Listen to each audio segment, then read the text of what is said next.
Sea-Watch charity boat is approaching the search and rescue zone at dawn. We're just outside the territorial waters of Libya, a dysfunctional state. The nearest port is Sabratha, west of Tripoli. It looks like we're going to have a busy day. This, as it would turn out, was an understatement.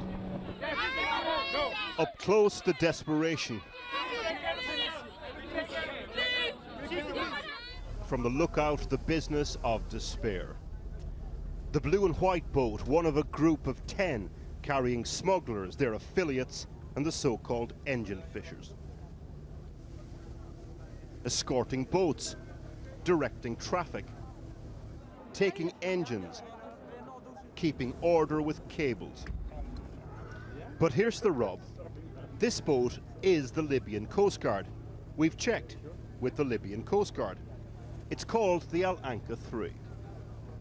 In February, EU leaders agreed to spend €200 million to enable the Libyan Coast Guard to stop and turn back migrants leaving the coast. But we saw the Libyan Coast Guard reversing migrants towards our rescue boat and ultimately to Europe, away from the coast of Libya. Here is the Libyan Coast Guard having a conversation with the men in the other boats.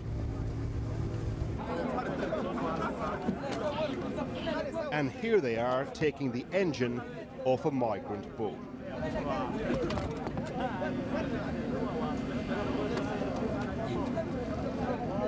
We put this to the Libyan Navy and Coast Guard.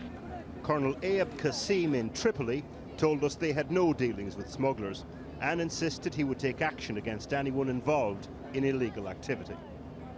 Libya is in turmoil, multiple different centres of power and influence, militia groups controlling so much on the ground and in the water.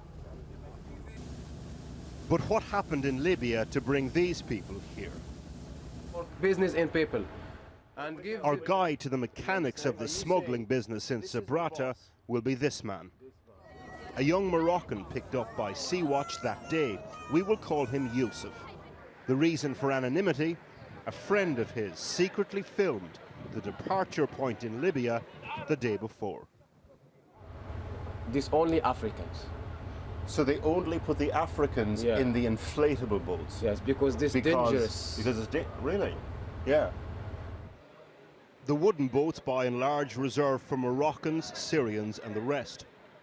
3 different migrants confirmed that Az Hatim is the name used for the man directing everything here. Yusuf paid €1,500 for the crossing. He saw the boss teach his nephews the business. I'm give this my boy, my children, I'm give this thing for dead people.